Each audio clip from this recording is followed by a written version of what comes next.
Hi guys! Hi! And welcome back to the series dedicated to giving you guidance on your job search in Canada. We are continuing this series based on the popular demand and your regular inquiries. And this video is dedicated to everyone, whether you're a newcomer to Canada looking to start networking or you're already assimilated in Canada and you're looking for your next job search. This video will give you some practical tips and advice on how to get started tomorrow and start networking in Canada.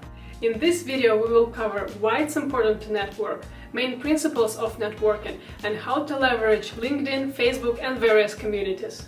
And before we begin, we'd like to remind you that we now have a Facebook group going and a weekly newsletter that shares information that you need to know as a newcomer or an immigrant to be about what it takes to be successful in Canada. Links to that in the description below. And now, without any further ado, let's get started.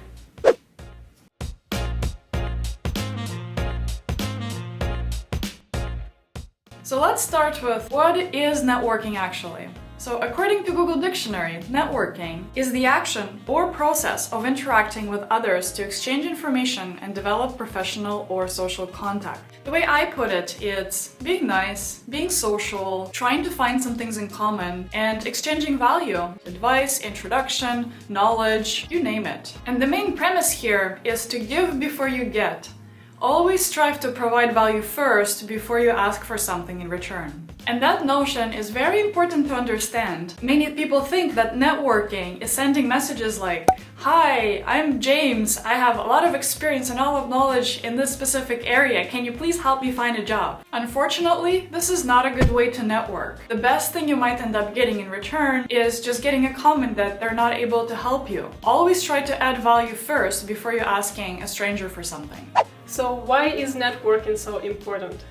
According to multiple research, networking has consistently been named the most effective way to find a job in Canada. In fact, most of the jobs in Canada are filled through referrals, and we briefly touched on the reason why in our video about how to find a job from abroad, link in the description box below.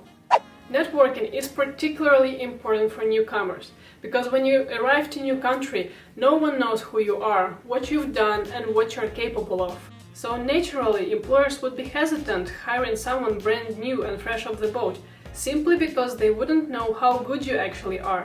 They wouldn't know whether you'd be a culture fit and whether you'd get along with the rest of the team. This is very unfortunate because I've met so many talented immigrants who really struggled getting a job. And I honestly think that Canadians should be a lot more open-minded and willing to take a risk in hiring a newcomer right away. And ultimately, is this really a risk hiring someone who has a different culture and who has a different point of view? But let's be empathetic for a second.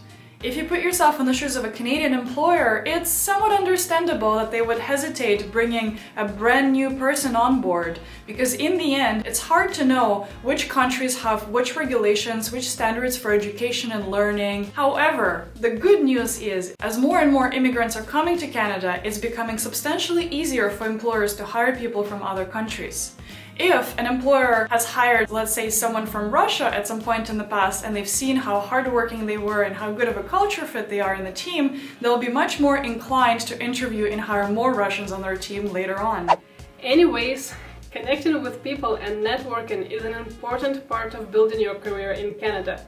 So in this video, we would like to share some tactical advice on how to increase your visibility, connect with people, and get the job you want. These approaches do not guarantee success right away, but with the right level of creativity, patience, and perseverance, you will build great connections, which will build to something even greater. Before we dive into tactical advice on how to network, let's cover 3 main principles of networking that are important to understand. Principle number 1 is never openly ask for an interview. Instead, ask some questions about whether the company is expanding or growing, whether they're launching new products and services, what's culture like in that company, and what are some of the things that that person is excited about their specific role in the future. Overall, just let people know that you're genuinely interested in their opinion, in their personal experience in that company. Principle number 2 is never openly ask for a job. As you talk to your new or old connections, never say that you don't have a job and you're looking for a new one. Instead, just say that you're open to new opportunities or you're looking to do something new or something interesting. And casually mention that if your connection has any potential job opportunities, just to let you know so that you would consider them as well. And the third principle of networking is to simply stay in touch.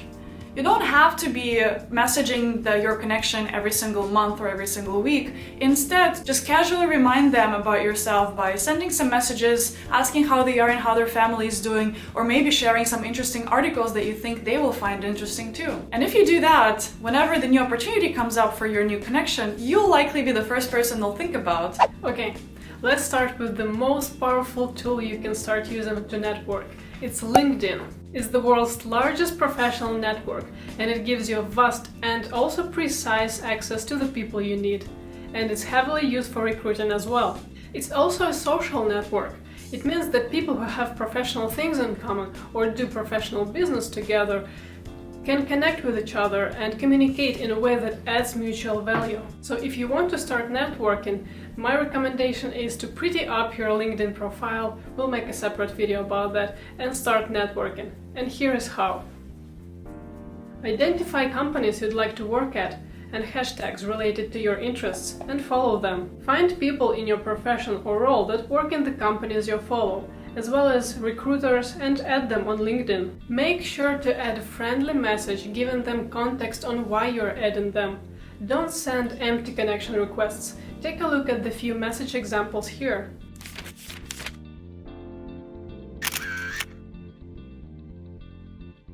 The benefit of having those people in your connections is that you'll get fresh updates from them on what's happening in the company and any new job postings. And once you're connected with them, engage with their posts.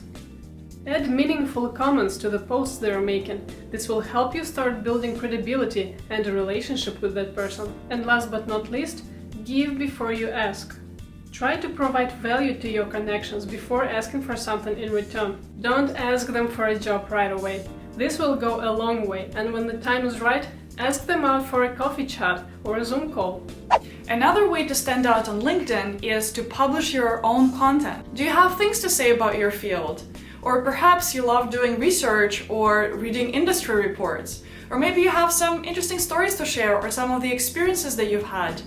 All of that can be a great content for posting on LinkedIn to share with your network. And if you do that, use hashtags and take companies that you reference to or that you're talking about. This will increase your visibility, people will engage with your posts, and you will start building credibility in your field. For instance, I've noticed that it's becoming more and more popular to share personal experience that teaches you lessons in your professional life.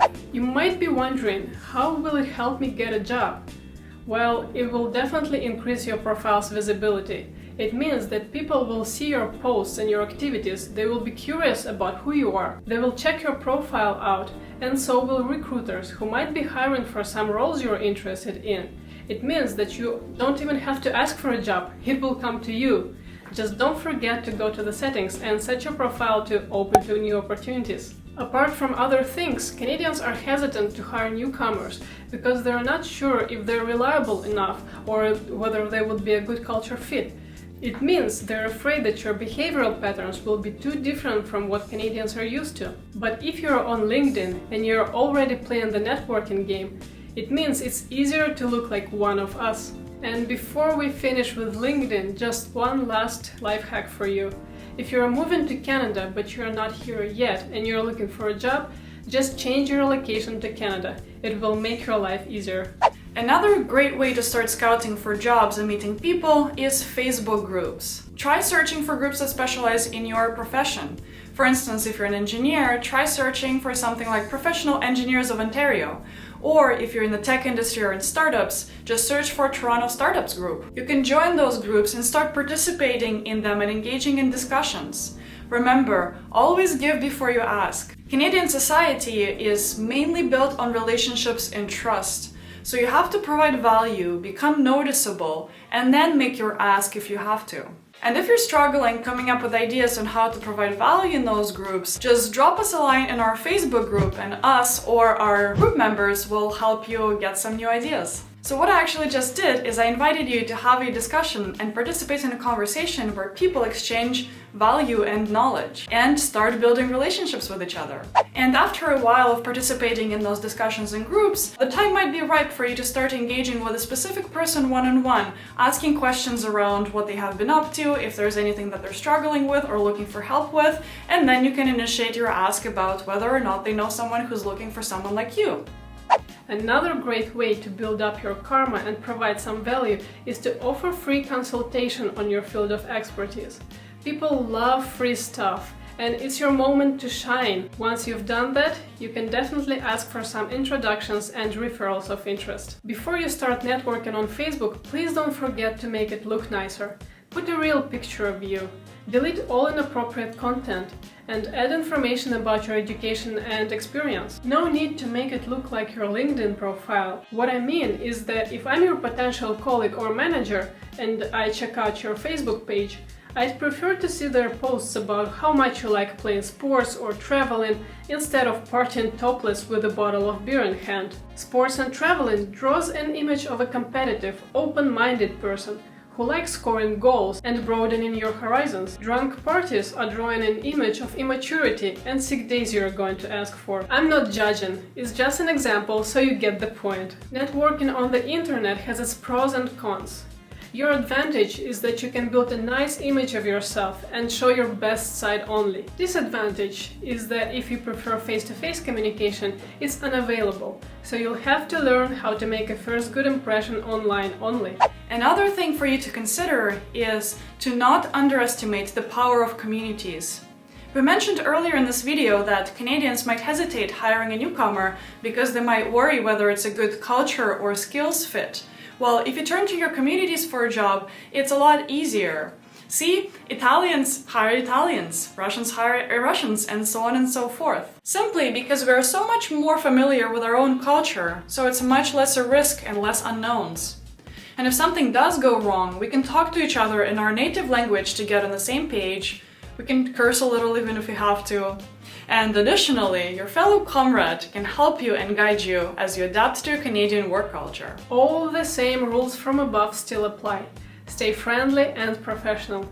Just because you came from the same country doesn't mean that people owe you any help. And it goes both ways. It doesn't mean that you can settle down for suspiciously small salaries and unfair work conditions. There are many more ways to network that we haven't talked about in this video. Things like job fairs, professional associations, meetups, information interviews, and so on and so forth. If you'd like to learn about how to network in one of these specific ways, just leave a comment below, let us know, and we'll try and make a video about that. I know that Anna, when she initially came to Canada, leveraged professional associations as well as newcomer services, I believe, so she'll have a thing or two to share with you.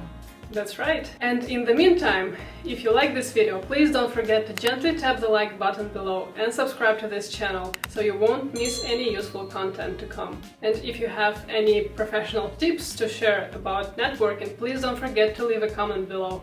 And check the description box below to follow the links and subscribe to our Facebook group and weekly newsletter. Thank you for watching, see you in the next time, and in the meantime, go network. Bye friends! Good luck!